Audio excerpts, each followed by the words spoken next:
Conversa de classe com Maíra Angelino. Mentes únicas em conversas plurais.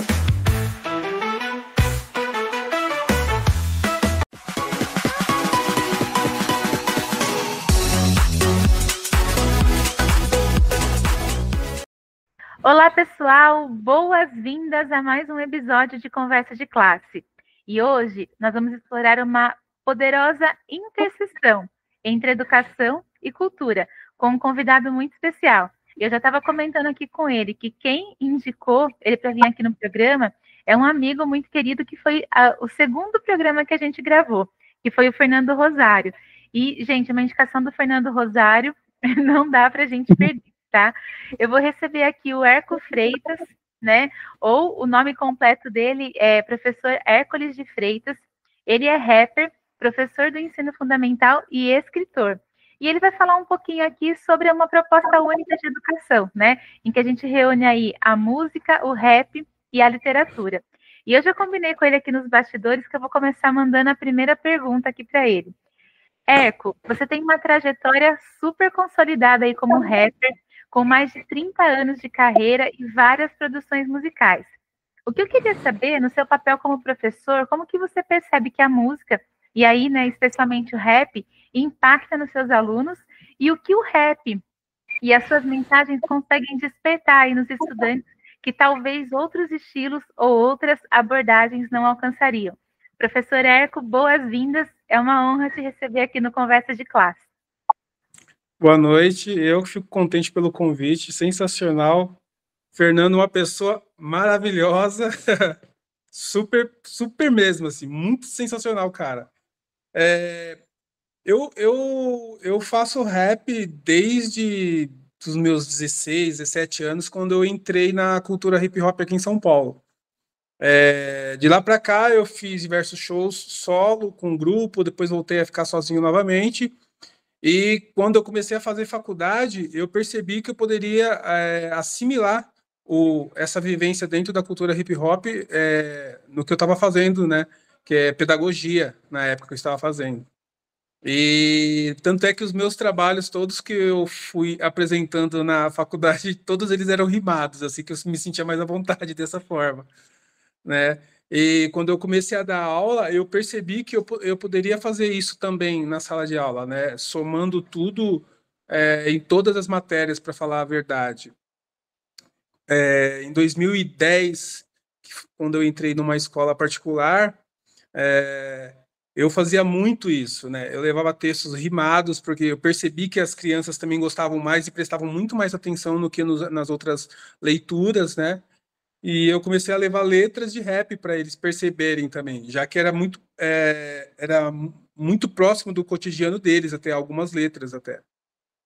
E foi muito divertido, porque eles começaram a prestar muito mais atenção, né? Lógico que sempre tem aquela descontração, né? Porque eles falam, quando eles percebem e fiquem sabendo que eu faço rap, daí é automático, né? Que em algum momento alguém começa a fazer uma gracinha ou quer que eu faça um freestyle na hora, assim, né? Mas eu consigo fazer essas adaptações, principalmente em língua portuguesa, eu consegui fazer já em matemática, eu mandei alguns problemas rimados, assim, teve gente que ficou chocado, porque nunca tinha visto tal coisa, e eles gostam mais mesmo, assim, então eu consigo chegar mais próximo deles dessa forma, né? Quando eu chego, que nem agora eu estou numa outra escola, eu entrei no meio do ano tal, e logo foi um impacto para eles, né? Eu cheguei lá, era uma professora, agora chegou um professor, né? Então eu já me apresento e a primeira coisa que eu faço, que é a minha carta de coringa que eu falo, eu falo assim, ó, eu faço rap, não é que eu falo que faço rap, os olhos brilham. É muito interessante mesmo, assim, e tá sendo maravilhoso com eles, né? Eu levo aquelas propostas diferentes para eles, né? Eles aceitam, eu consigo arrancar o aprendizado deles dessa forma, né? Lógico que não é a toda hora e a todo momento que eu consigo fazer isso, né? Porque eu tenho um segmento, né, ali para estar fazendo com os livros da escola, né? Algumas adaptações que eu faço isso, mas eu consigo ir muito bem, assim, misturando o que eu faço musicalmente com a educação. Professor, que interessantíssimo, né? Sabe que o nosso público aqui tem muito docente que acompanha a gente, mas também tem um pessoal que ainda é graduando, que ainda está lá na universidade e ainda vai ocupar esses lugares na sala de aula. E eu acho esse exemplo muito rico para mostrar que é legal a gente trazer também, né, coisas que a gente gosta, que a gente curte, porque vai fazer uma conexão mais poderosa aí com os alunos, com certeza, né? E olhando um pouquinho para a sua biografia, ali tem um pouquinho o conceito de um rap mais eclético, né, que vai misturar um pouquinho da MPB, do samba, e que se aproxima aí do cotidiano das pessoas e de diferentes públicos. O que eu quero saber é como essa diversidade musical se traduz para a sala de aula e que lições aí que você leva dessa fusão de estilos na sua prática pedagógica e se ela inspira de alguma forma cultural aí os seus estudantes. Então, musicalmente, eu fui influenciado por parentes, né? Porque a família é gigantesca, né? Muitos parentes. E tem aqueles que eu admiro muito e que seguem outros estilos de música que não eram meu, né? E por eu admirá-los, eu acabei assimilando as músicas que eles gostam também. E nisso eu acabei mudando o meu jeito de escrever, o meu jeito de compor, né? A minha visão também de MC e tal. E eu acho que isso faz com que eu tenha olhos diferenciados para dentro da aula também, né? Porque não dá para eu chegar lá e falar, ó, é só rap, eu vou fazer só isso. Não, não dá, né? Porque eu sei que as crianças lá também têm o segmento deles, né? Eu até faço umas brincadeiras, eu pergunto, né, qual que é o ritmo, né, que tem, daí eles trazem, né? Então a gente vai tentando adequar tudo isso. Eu fiz algumas coisas de literatura infantil, né? Eu acabei, como se diz, arrumando uma editora para lançar uma ideia minha, né? E lógico que é rimado também, né? A minha proposta de literatura infantil, todas elas, a partir dessa primeira que eu consegui e as outras que virão, todas elas serão rimadas. Porque é o atrativo, né? É como eu disse, eu consegui esse feeling, eu consegui perceber que eles gostavam muito mais da leitura, eles comentavam entre eles até quando o texto era rimado. Então eu, né, falei assim, não, quando eu chegar a minha hora, eu vou fazer rimado também, né? Então a proposta foi essa, eu trouxe textos rimados para eles, eles gostam, eu trouxe meu, gostaram também, amém, né? E eu vou fazendo dessa forma, assim.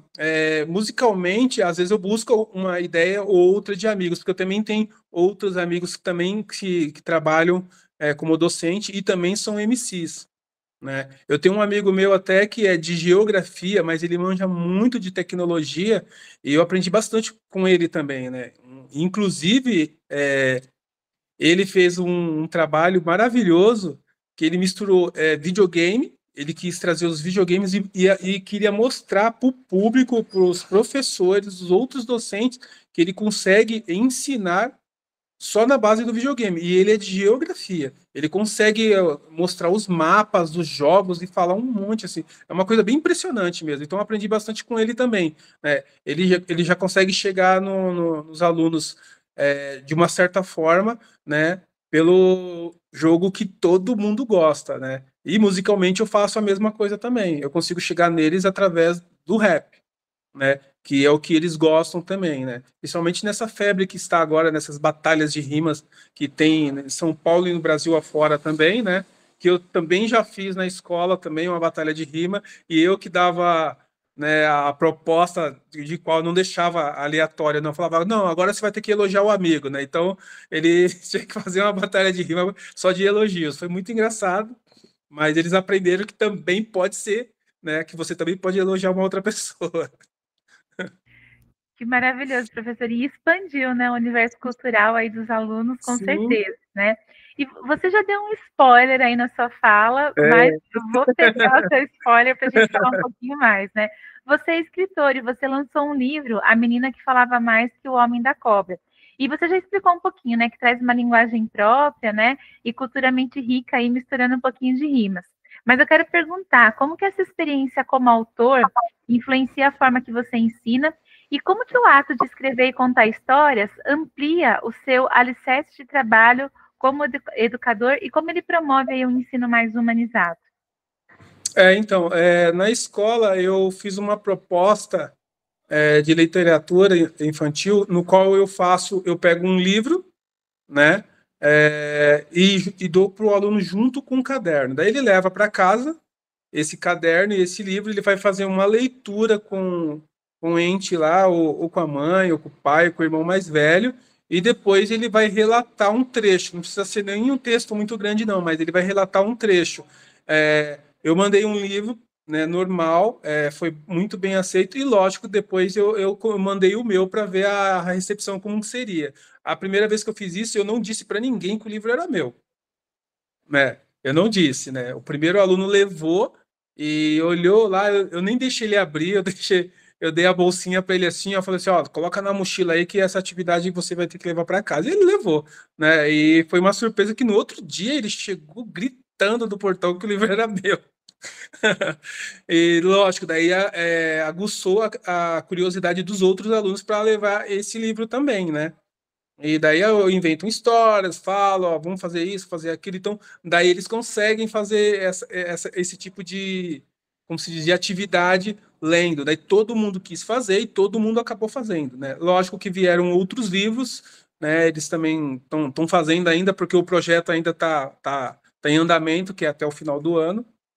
E eu consigo fazer dessa forma, né? A primeiro eu lancei um livro, depois eu mandei o meu, que era para aguçar mais, mas assim, daí funcionou muito. Isso foi, para mim, foi muito gratificante até assim. E como escritor é uma coisa nova para mim, como escritor, né? Porque eu já escrevia um outro tipo de texto, né? Era mais diversificado. Agora esse não, esse já é bem focado, né? É infantil, então as histórias que eu vou escrever, que eu já escrevi até, são nesse formato. Esse livro é interessante porque, a princípio, eu ia lançá-lo do meu jeito, né?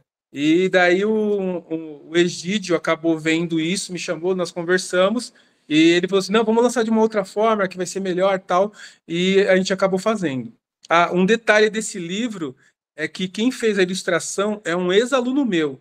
Eu dei aula para ele no terceiro ano, né? Ele desenhava muito mesmo assim. Eu falo muito que ele desenhava em qualquer parte que tivesse papel, sabe? No livro de geografia, história, português, matemática, ele desenhava em tudo. E numa reunião eu falei com o pai dele, falei assim, ó, investe, o menino tem talento, tal. E o pai, graças a Deus, deu ouvidos a mim e ele acabou investindo no menino mesmo. Anos depois que ele saiu da escola, tal, na pandemia, ele acabou me encontrando no Instagram, né? E na hora que ele encontrou o Instagram, foi a primeira coisa que eu perguntei, falei, se você desenha ainda? Ele falou assim, eu desenho, pro, que não sei o quê. Eu falei, então tem um trabalho para você. Né? Daí foi até o primeiro trabalho dele como, né, ilustrador, que foi ilustrar o meu livro. Então eu fico, assim, em êxtase de falar isso, porque, né, foi um ex-aluno meu que fez o meu primeiro livro, né? Então eu sempre falo isso até para as outras crianças, né? Porque sempre quando a gente entra em aula tem uma criança que tem esse tipo de talento. Esse ano mesmo, na escola pública onde eu estou, tem dois, e na escola particular também tem dois. Eles são perfeitos, assim. O mais incrível é que eles nunca fizeram um curso, né? Didático mesmo, né? E daí eu falo para eles, ó, daqui a alguns anos, ó, se continuar aí, quem sabe você não vai ilustrar um livro meu, né? Então daí eu dou essa aguçada neles, né? E eles ficam lá treinando. Então é muito bacana isso, né? Eu tive uma devolutiva muito grande em respeito desse livro por conta do meu ex-aluno ter feito a ilustração, que é o Theo Freitas, que tem até o mesmo sobrenome que eu. A galera, quando pega, acha que nós somos parentes, mas não somos, não. Que história maravilhosa, né? E que exemplo inspirador mesmo, né? Acho que isso Sim. que é muito bacana também, você estar ali como referência para as crianças, né? De mostrar essa face aí multifacetada, né, de professor.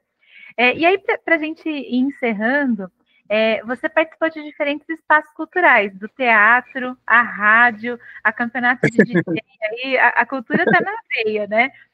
Eu queria saber quais as habilidades e perspectivas únicas que essas experiências deram para você, como que você consegue levar essas habilidades para os seus estudantes, e como você vê a importância da presença de artistas e de projetos culturais dentro das escolas.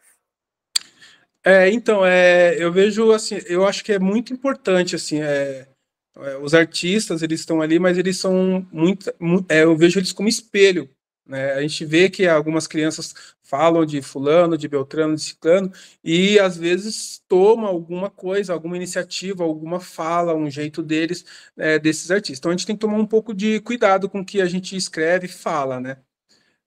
Eu sempre cito os outros artistas em sala de aula também, uso bastante como referência. Tanto é que nessa escola onde eu estou, que é a mesma que o Fernando, vai ter uma mostra cultural da África, da parte da África, né? E está sendo bastante. Tá sendo muito legal porque eu estou levando algo que alguns alunos nem conheciam, né? Até de música mesmo, né? Eu fiquei com a parte de personalidades e eu amei, porque daí já conheço bastante, bastante pessoas. E hoje, que nem hoje, eu fiz uma listinha e coloquei algumas personalidades americanas, africanas e bastante brasileiros, né? Que são as minhas referências aqui também, né? Então tem muitos lá que eles nem conheciam, né? Daí eu expliquei assim pelo básico, porque são eles que vão ter que fazer a pesquisa, né, mais aprofundada, tal. E é isso. Musicalmente, nós temos que levar esse tipo de cultura para eles, né? A escrita, a falada. Eu vejo que às vezes eu falo assim que eu já levei uma vez uma letra que tinha assim, não tinha palavrão, mas tinha muita gíria, né? E daí eu fui o Google Tradutor, né? Na hora assim para eles, falando o que a pessoa estava querendo dizer com aquilo. E depois eu levei uma outra que eu levei foi até uma música minha, né? Que eu conto uma historinha lá e para eles verem a diferença musical e de letra, né? Depois a gente acabou fazendo várias perguntas assim, eles foram respondendo, né, no que eles estavam entendendo mais ou menos ali. E foi bem legal até. Bastante assim. Eu percebi que tem bastante criança que ainda é ligada musicalmente, né? Não falo que é só no rap, não, né? Os outros ritmos também, né? E toda vez que isso pode somar para que uma criança melhore, nossa, é muito bem-vindo, né?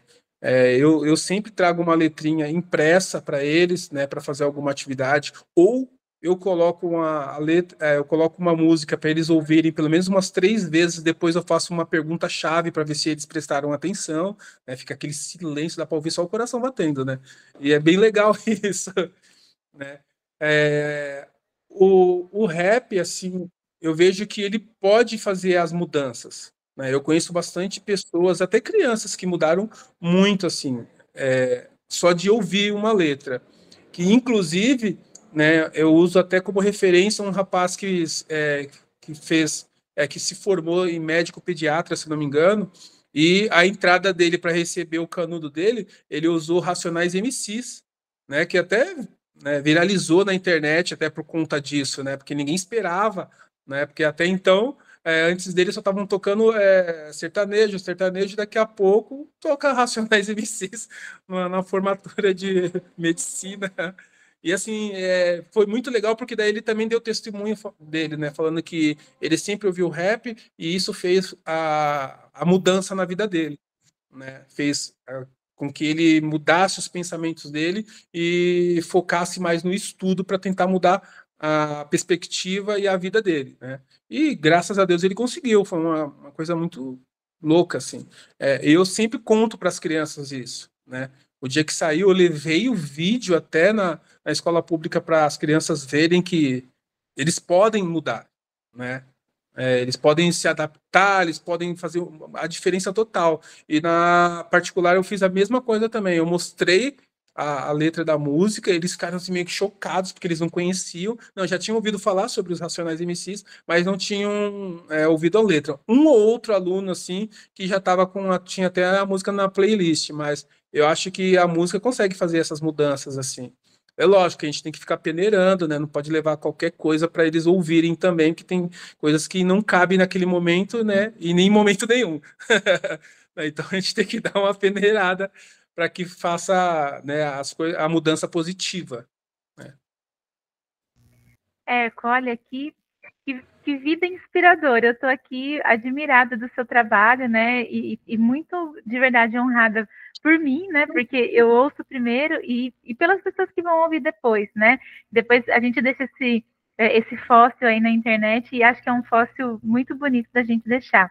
Queria saber se você quer deixar alguma mensagem de despedida aí para o pessoal para a gente poder encerrar a entrevista. Eu quero sim, ó.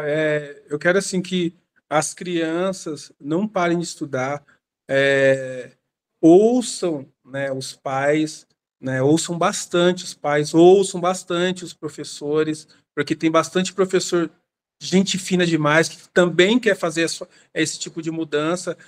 Pode até não ser ligado à música, mas ele também quer fazer essa mudança nas crianças.